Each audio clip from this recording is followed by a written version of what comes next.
ressemble. Il est le Dieu de gloire, élevé dans les cieux. Personne n'est comme lui. Personne n'est comme lui. Personne n'est comme lui. Personne n'est comme lui. Personne n'est comme lui. Personne n'est comme lui. Personne n'est comme lui. Voici, il vient.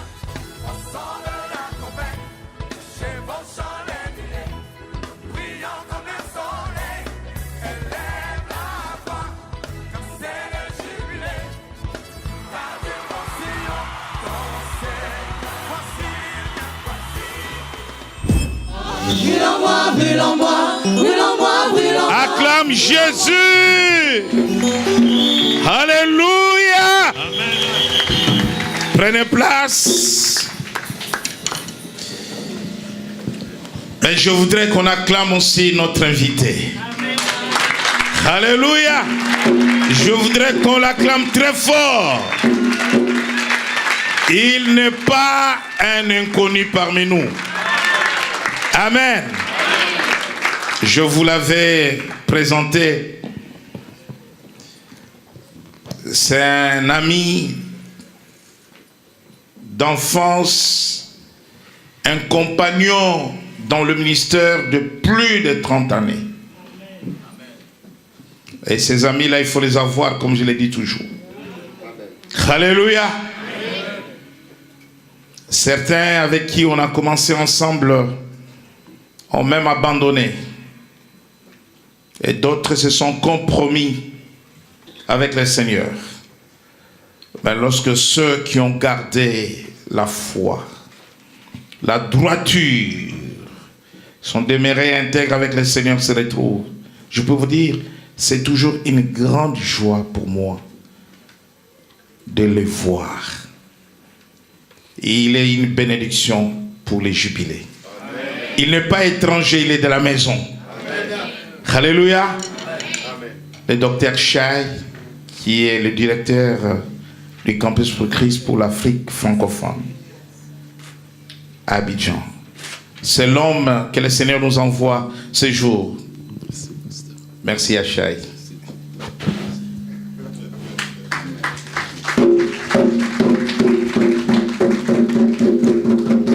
Alléluia. Amen.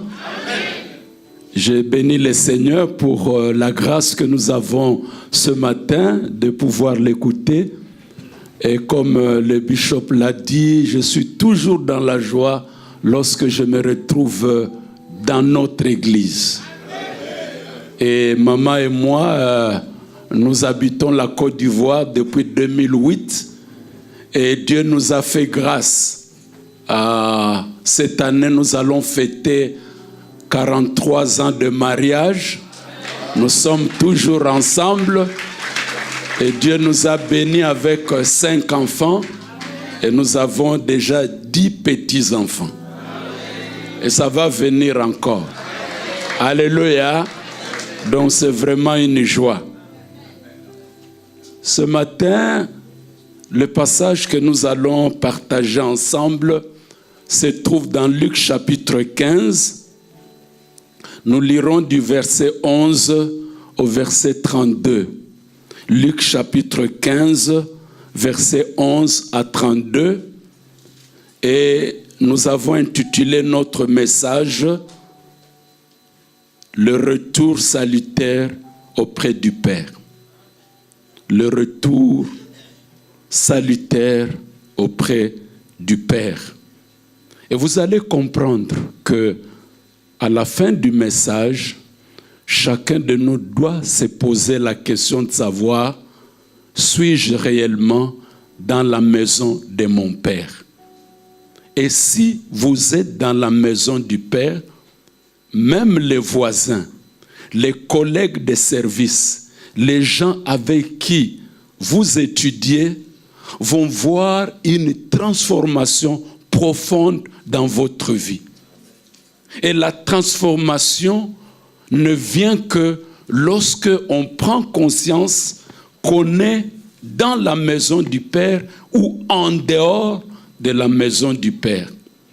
Donc le choix de ces thèmes est de nous aider vraiment à prendre quelque temps de réflexion. Et notre Seigneur Jésus-Christ a utilisé une parabole qui est connue de nous tous, que nous avons déjà exploitée plusieurs fois pour nous aider à comprendre le souci de Dieu pour chacun de nous. Le cœur de Dieu pour une vie transformée par la présence de Dieu. Donc c'est une parabole, bien que très connue, mais qui contient beaucoup de leçons.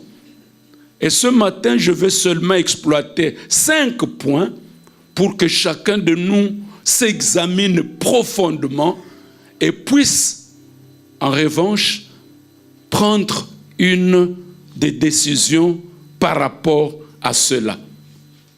Acceptez que nous puissions d'abord prier. Prions Dieu. Père Céleste, merci pour la grâce que tu nous fais ce matin de pouvoir être là.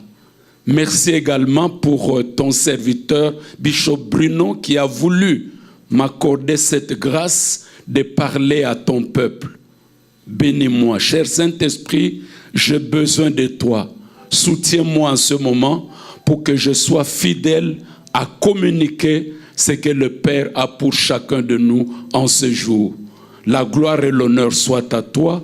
En Jésus-Christ, notre Seigneur et Sauveur, j'ai ainsi prié. Amen. Amen. Donc le passage de Luc, chapitre 15, du verset 11 à 32 est connu. Je vais simplement rappeler les contenus et nous allons en tirer quelques leçons. Dans ce passage, nous savons tous que la parabole parle d'un père qui avait 2 fils. Et sur ces 2 fils, la Bible nous dit que le plus jeune va demander à son père de lui donner tous ses biens. Et le père n'a même pas discuté, il ne lui a même pas demandé où il allait, il lui a donné tous ses biens. Et ce jeune homme est parti, la Bible dit qu'il est allé très loin, dans un pays éloigné. Et qu'est-ce qu'il est allé faire là-bas? Il est allé se réjouir dans la débauche. Comme il avait beaucoup de biens, il avait son argent. Et vous savez, quand vous avez beaucoup d'argent, il y aura aussi beaucoup d'amis autour de vous. Et pour un garçon, beaucoup de copines autour de lui. Les uns venaient le réveiller très tôt le matin. Comment tu vas? Comment tu dormis? Ça va? Et les copines, oh, n'en parlons même pas. Quand je ne te vois pas, je ne dors pas. Alors qu'elle dort, elle ronfle même. Alléluia. Donc il a eu tellement d'amis, tellement de copains, cela l'a poussé à dépenser son argent et ses biens. Il se réjouissait, mais dans la débauche. Et voilà que la Bible nous dit, il s'est retrouvé sans rien, puisqu'il a tout dépensé par des copines, par des amis, par l'ambiance, par la réjouissance charnelle. Il s'est retrouvé sans rien. Il n'avait plus rien. Il s'est dit, bon, écoutez, comme je n'ai plus rien, je ne peux pas rentrer chez nous. Je dois chercher du travail. Il s'est mis à chercher du travail. Et vous le savez comme moi, que quand vous écrivez une lettre, vous envoyez dans une entreprise, il y a déjà une réponse qui est préparée. Hein. La conjoncture actuelle ne nous permet pas d'embaucher. Ensuite, on ne n'a qu'à mettre votre nom et votre adresse et se poster. Alléluia. Les garçons ont écrit partout pour chercher de l'emploi. Il n'en a pas trouvé. Voilà qu'un ami va lui dire, non, il y a quelque part où on embauche.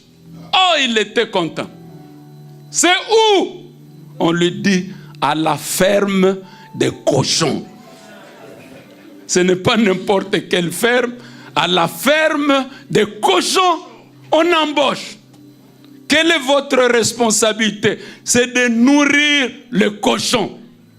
Et j'ouvre une parenthèse pour vous dire que pour la société juive, quelqu'un qui travaille parmi les cochons, il est au plus bas niveau de la société. Il n'avait pas de choix. Il s'est dit, mais qu'est-ce que je vais faire? Je souffre, je n'ai pas à manger. Et même les amis ont disparu.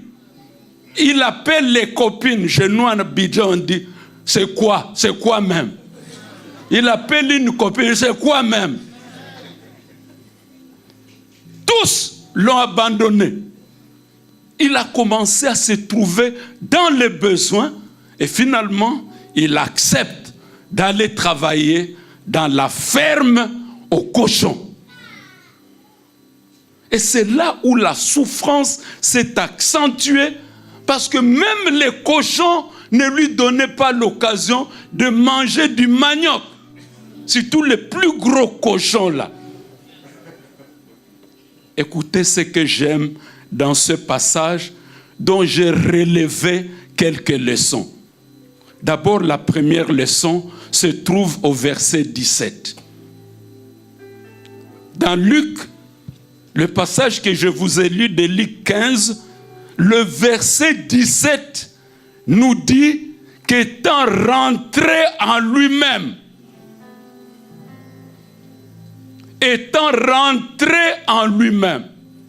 la réflexion a commencé. Vous savez, il y a des gens qui posent des actes, il y a des gens qui font des choses sans savoir pourquoi ils les font.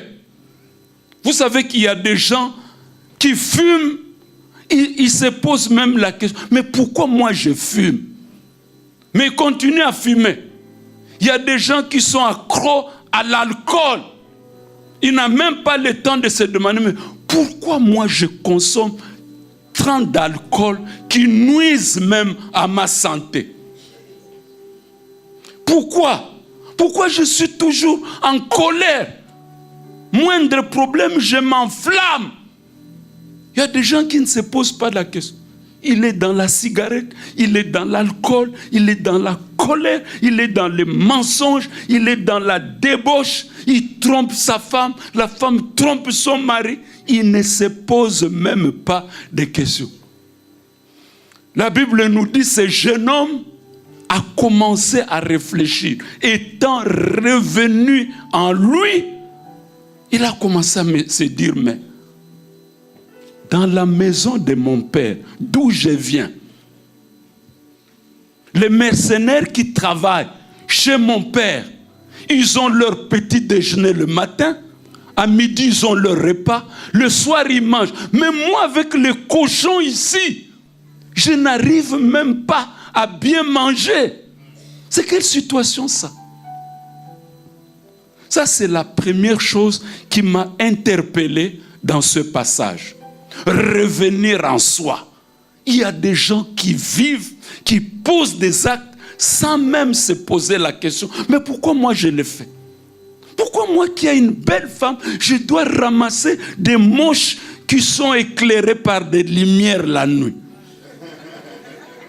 Pourquoi moi je fais tout ça? Pourquoi je dépense mon argent pour ce qui ne me fait aucun bien dans le corps? Il a commencé à réfléchir. Je souffre ici. Et il a réfléchi. Et enfin, il va commencer à dire au verset 18, il a pris la décision de quitter la ferme. Mais écoutez ce qui se passe. Et c'est ce qui se passe souvent dans la vie de beaucoup de gens. Il dit, j'irai vers mon père et je lui dirai ceci. Je me leverai, j'irai vers mon père et je lui dirai ceci. Et tous ces verbes qu'il conjuguait, je ne vous apprends rien, étaient au futur simple. J'irai vers mon père, je me leverai, j'irai vers mon père, je lui dirai ceci. Et nous avons des gens comme ça, même dans l'église de Dieu, qui disent toujours, moi avec la cigarette, j'arrêterai. la relation avec ces filles-là, je cesserai. Cette situation, cette vie de débauche, j'abandonnerai. Et j'ai souvent dit aux gens, il y a des gens qui iront en enfer au futur simple. Alléluia. Je cesserai, j'arrêterai, j'abandonnerai au futur simple. Et ce jeune homme disait toujours, je me leverai, j'irai vers mon père, je lui dirai ceci. J'ai un cousin qui est mort, qui me disait toujours, mais toi tu as fait ta vie et puis tu me forces toujours à accepter Jésus. Laisse-moi le temps. Donne-moi du temps. Et vous savez qu'il est mort brutalement. Il n'a pas eu le temps d'arrêter la vie honteuse. J'ai pleuré ses cousins 2 fois. Je l'ai pleuré d'abord comme cousin et je l'ai pleuré pour une personne perdue pour l'éternité. Ce jeune homme disait, je me leverai, j'irai vers mon père, je lui dirai ceci. Mais il ne s'est pas arrêté là-bas. La 3e leçon, c'est que j'aime, c'est le verset 20. La Bible nous dit au verset 20, il se leva et partit. C'est ça qui est très important pour Dieu. Et même quand Jésus a donné cette parabole, il y avait toujours la leçon, et la plus grande leçon que j'ai pu découvrir, c'est qu'il s'est levé et il est parti. C'est ça qui importe. Quand vous vivez dans le péché, quand vous avez des problèmes ici et là, quand vous avez des relations qui ne plaisent pas à Dieu, quand vous menez une vie de débauche, ce qui intéresse Dieu, ce n'est pas tout ce que vous êtes en train de faire, mais la décision de vous lever et de quitter. Je crois vous avoir donné ce témoignage ici, mais peut-être il y a quelqu'un qui n'était pas là. Le jour où j'ai donné ce témoignage, je vais y revenir ce matin.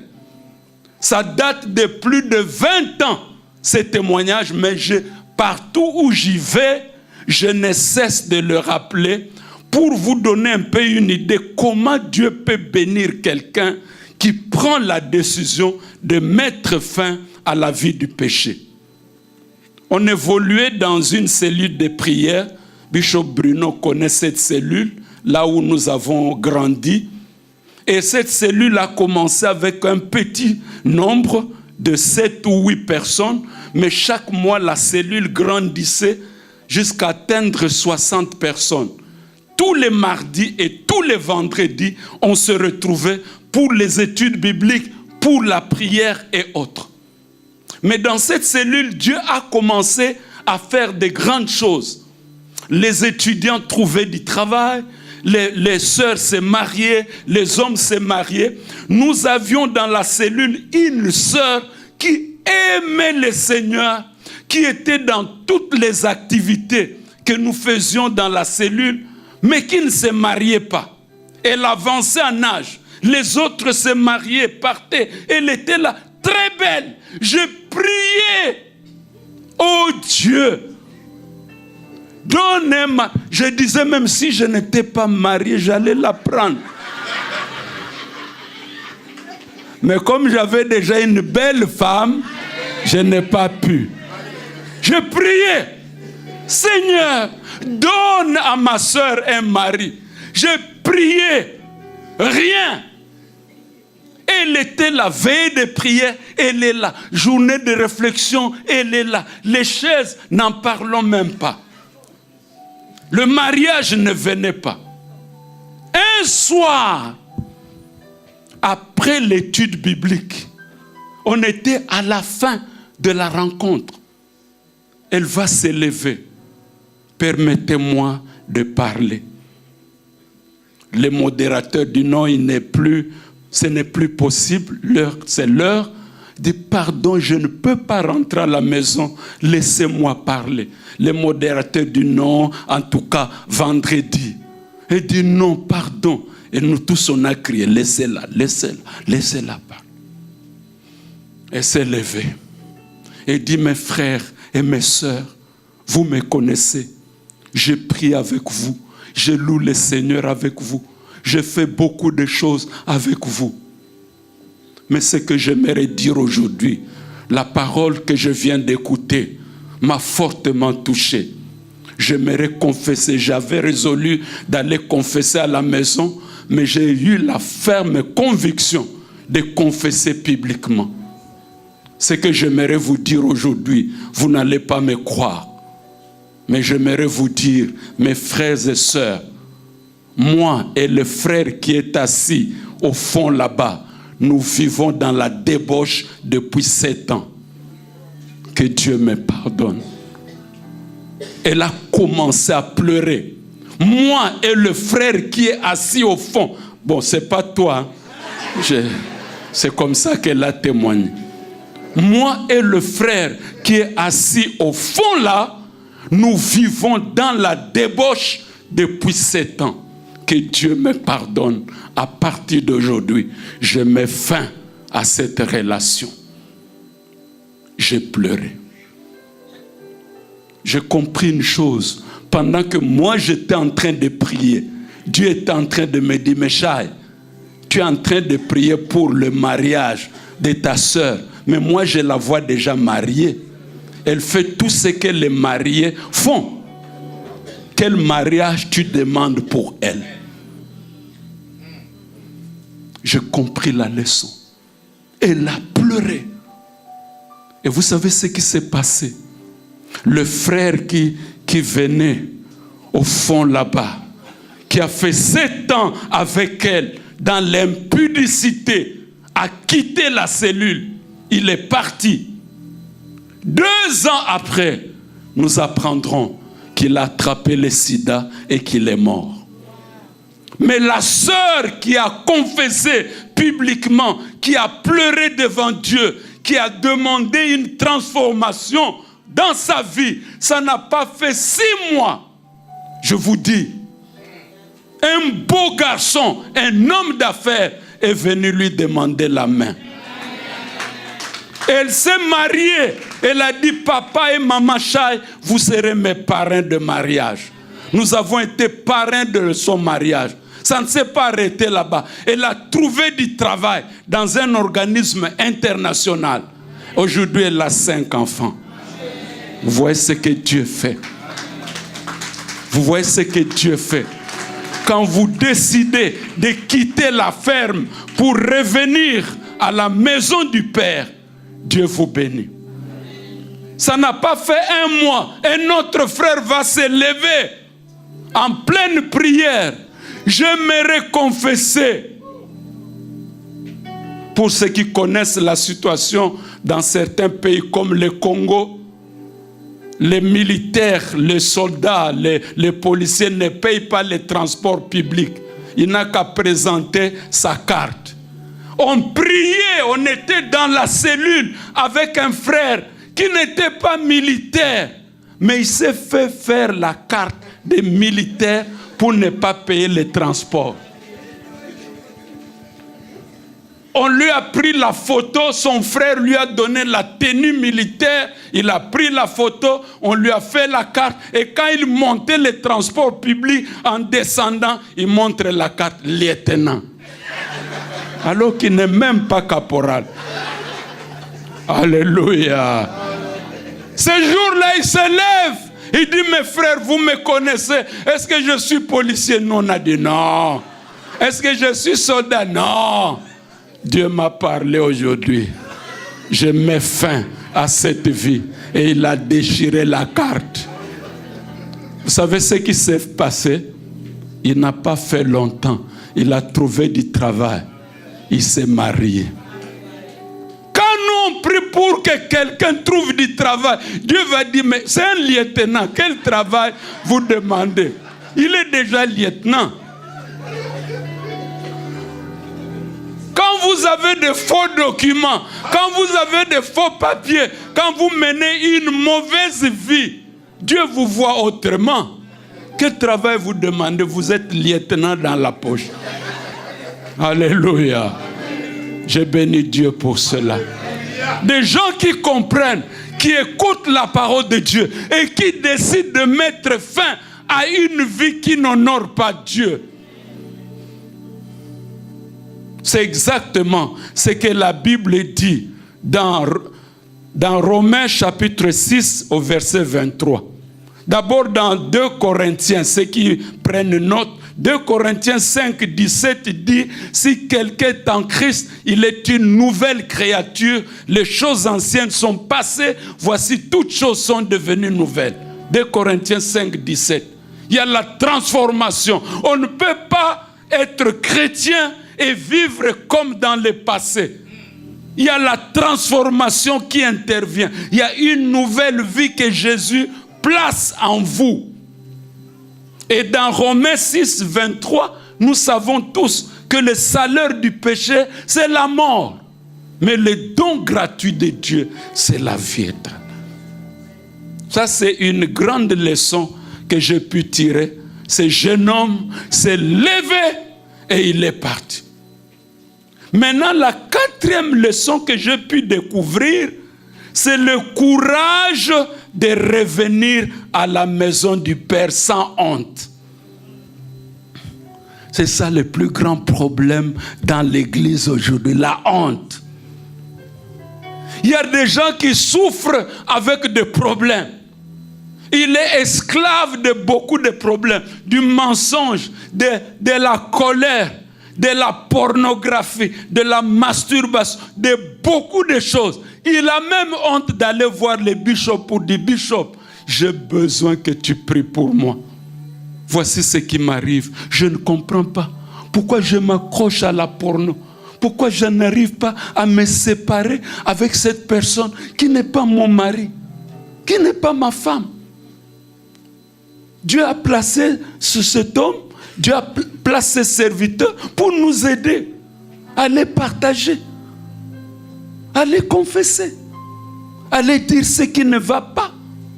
Mais il y a des gens qui ont honte. Moi, je réfléchissais sur ce jeune homme.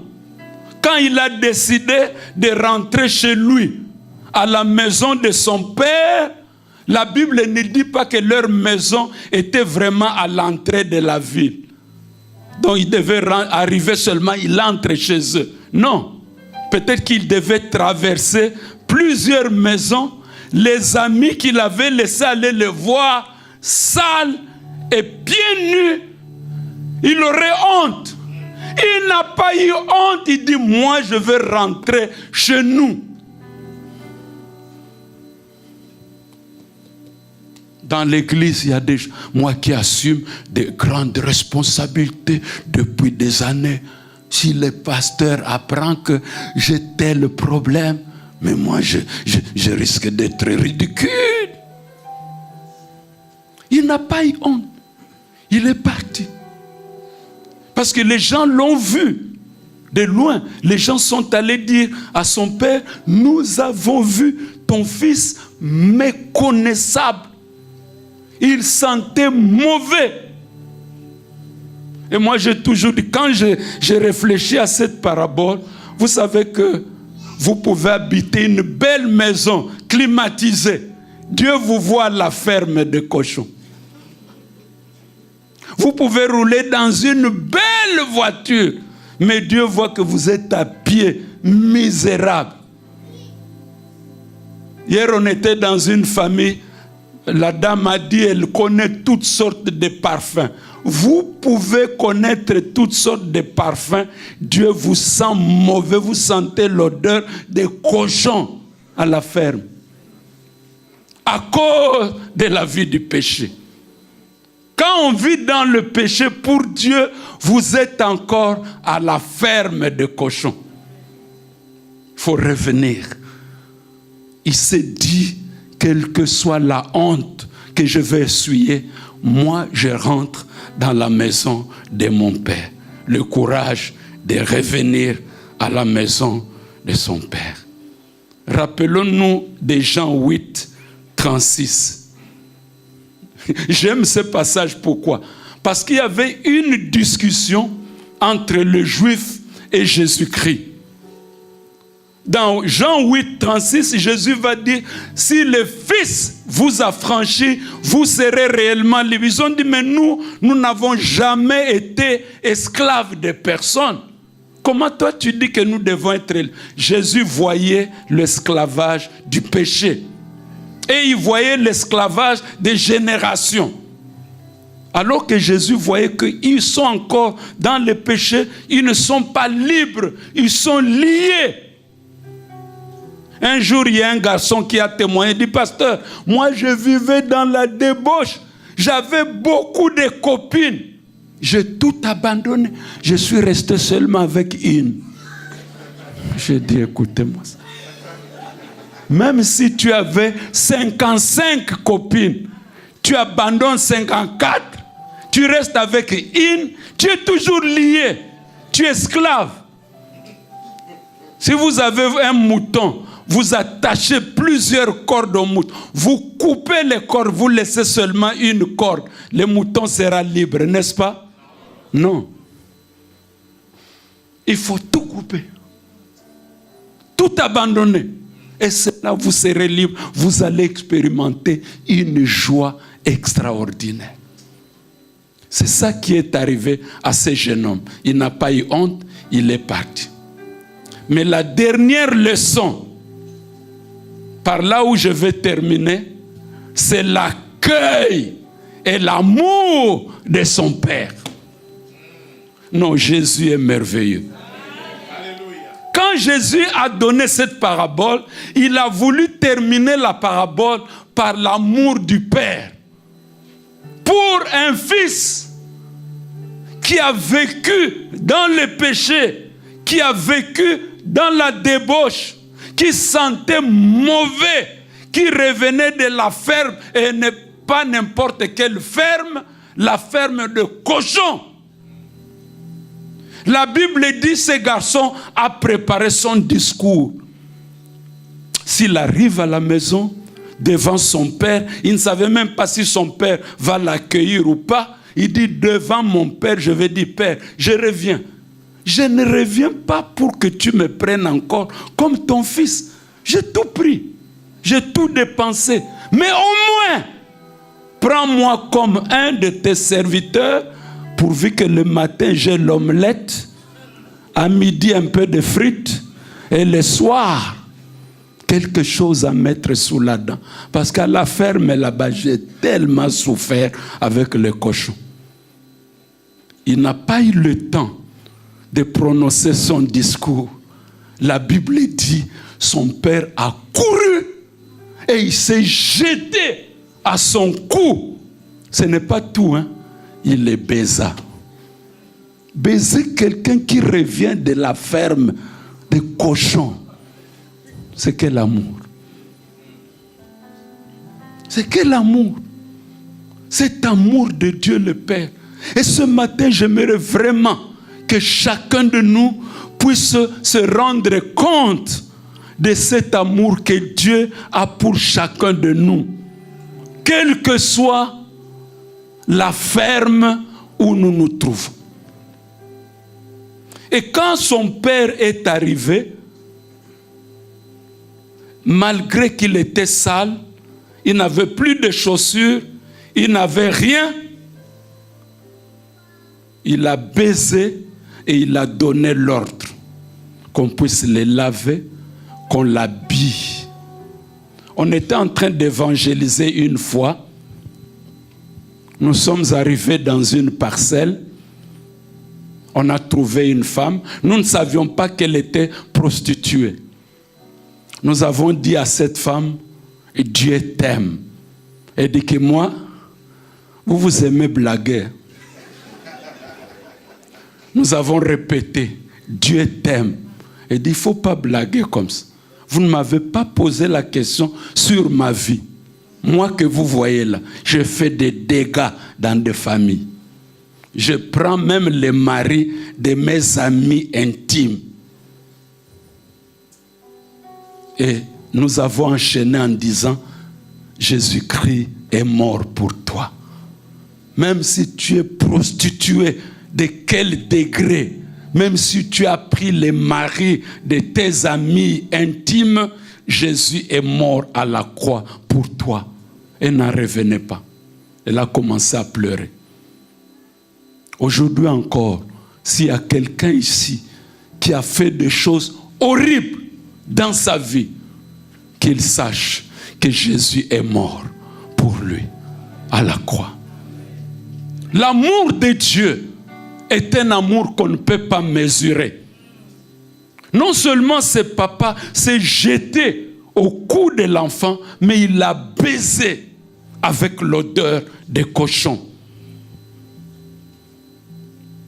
Si vous revenez à la maison du Père, sachez que le Père va vous accueillir à bras ouverts. Ce matin, moi j'aimerais prier même avec une personne qui connaît sa vie. Bishop Bruno vous connaît des noms, des visages. Il connaît même chez vous.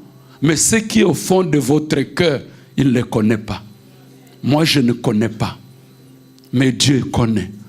Ce matin, moi, j'aimerais prier, même avec une personne qui a été interpellée par Dieu, qui a besoin d'une vie transformée, qui veut revenir dans la maison du Père.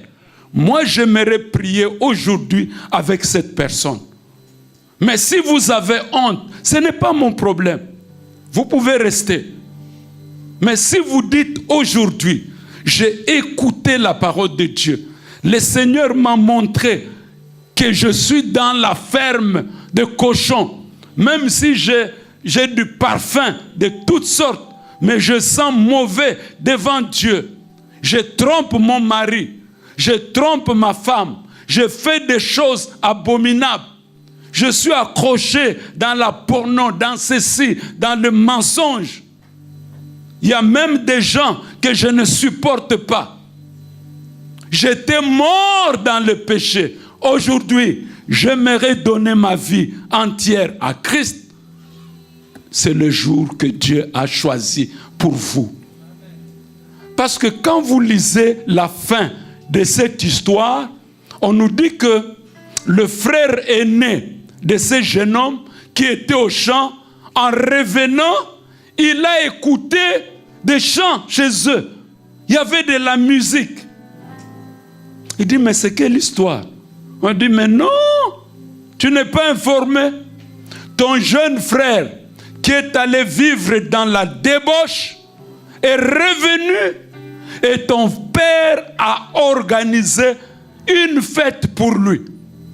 Il s'est énervé. Il va même dire à son père, mais tu es mauvais, tu es injuste. Moi, je suis toujours avec toi ici. Tu n'organises rien pour moi et mes amis. Celui qui est allé vivre dans la débauche avec les prostituées, tu organises la fête. Écoutez la réponse du père. Pourquoi t'énerver? Tu es avec moi. Tout ce qui est à moi est à toi. Mais ton frère, il était mort. Il est revenu à la vie. Donc vous pouvez voir quelqu'un vivant dans une belle voiture, dans une belle maison. Mais Dieu le considère déjà mort dans le péché. Il faut revenir auprès du Père et vous serez heureux, heureuse. J'aimerais prier vraiment, même avec une personne. Je ne sais pas si le groupe connaît le cantique qui dit « Le Saint-Esprit est parmi nous, il est parmi nous. » Je ne sais pas. Le roi des rois est parmi nous. Si c'est connu, j'aimerais qu'on interprète cela pendant que nous prions. Mais si ce n'est pas connu, ce n'est pas grave. L'Esprit de Dieu est parmi nous, il est parmi nous. On va nous interpréter les cantiques. Moi, j'aimerais prier aujourd'hui. S'il y a quelqu'un qui a écouté la parole de Dieu, et si Dieu vous a dit que vous êtes loin de lui, et vous sentez le besoin de revenir à la maison du Père, vous voulez que le Père vous embrasse, vous voulez que le Père se jette à votre cou. Aujourd'hui, pendant qu'on nous interprète les cantiques, Je vais demander à une personne qui veut que je puisse prier pour lui, pour qu'il revienne à la maison du Père, de venir ici devant et nous allons prier ensemble. Si tu sens le besoin qu'on prie pour toi, lève-toi et viens ici devant. Merci. Merci, merci. Nous pouvons tous rester debout. Je voudrais que toute l'Église participe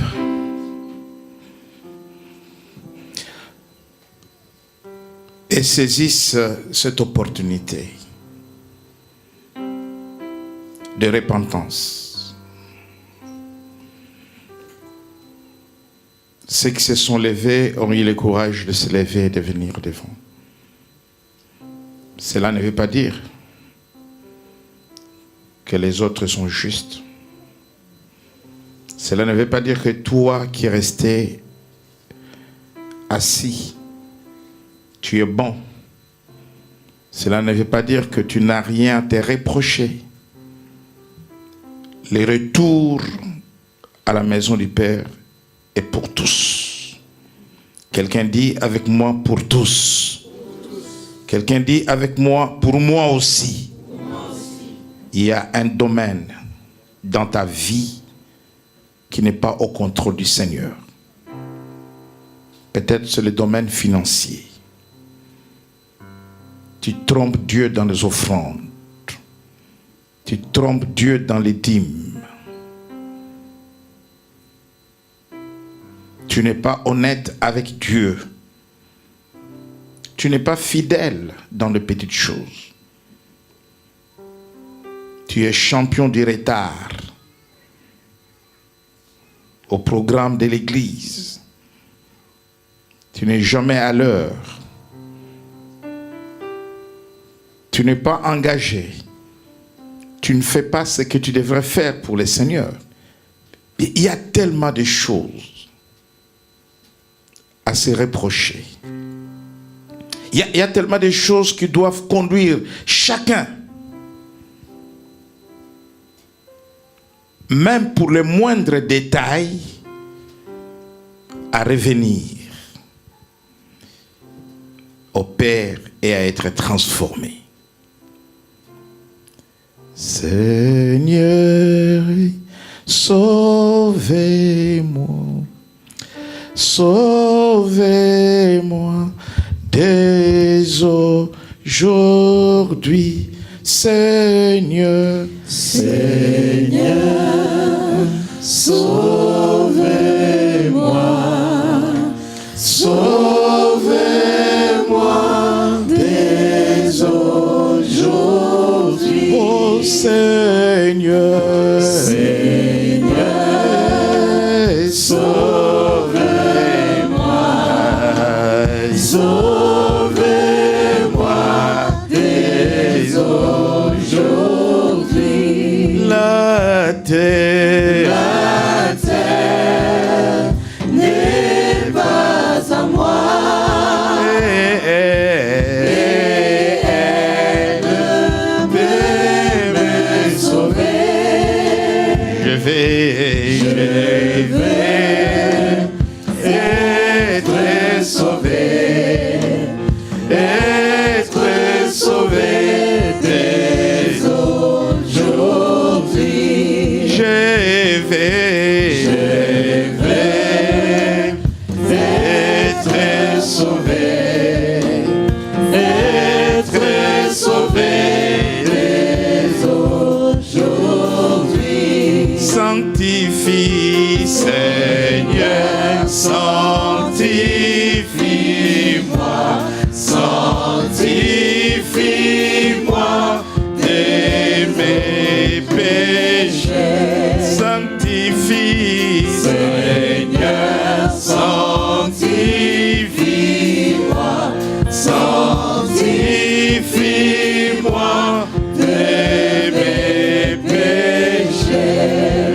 d'être sauvé dès aujourd'hui. Seigneur, pardonnez-moi, pardonnez-moi de mes péchés. Seigneur, pardonnez-moi, pardonnez-moi de mes péchés. La terre n'est pas à moi, et elle peut me sauver. Je vais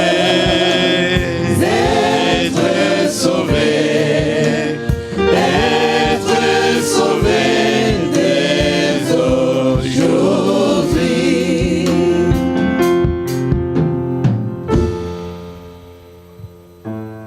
Prends une bonne résolution ces jours.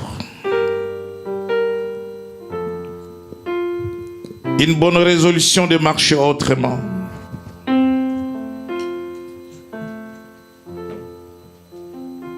Afin que tu sois réellement transformé. Je vais demander au docteur Chai de faire une prière pour toute l'Église. Pour la résolution que chacun prend. Même dans le moindre péché, négligence, désengagement.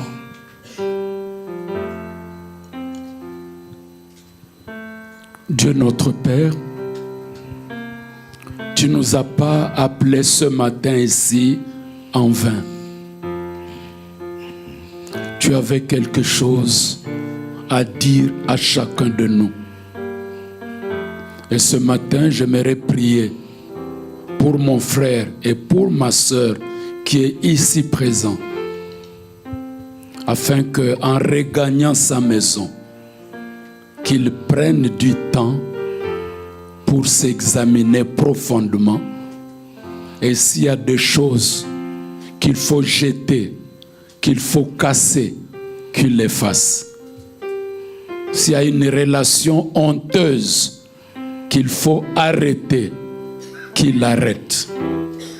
S'il y a des choses que tu vas lui révéler pour qu'il se voie à la ferme des cochons, permets qu'il te demande pardon et ne revienne plus.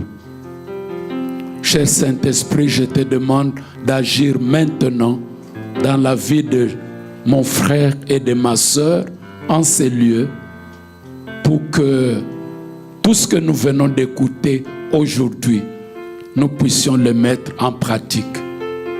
Nous sommes des passagers et des étrangers sur cette terre. Toi, tu n'aimes jamais voir quelqu'un en enfer. L'enfer a été fait pour les diables et ses démons. Tu veux que nous revenions tous auprès de toi pour une transformation radicale afin que nous soyons heureux et que nous puissions vivre éternellement avec toi. Père, j'ai beaucoup de choses à te demander pour ton peuple ce matin. Mais je veux une chose, que tu fasses ce que nous n'avons même pas demandé, comme tu l'as fait avec Salomon, afin qu'il y ait de vie transformée, car si quelqu'un est en Christ, il est une nouvelle créature. Et nous voulons voir les choses anciennes passer et que toutes choses deviennent nouvelles. La gloire et l'honneur te reviennent. Je bénis ton peuple au nom de Jésus-Christ, notre Seigneur et Sauveur. Amen. Acclamons Jésus. Merci, merci. Prenons place.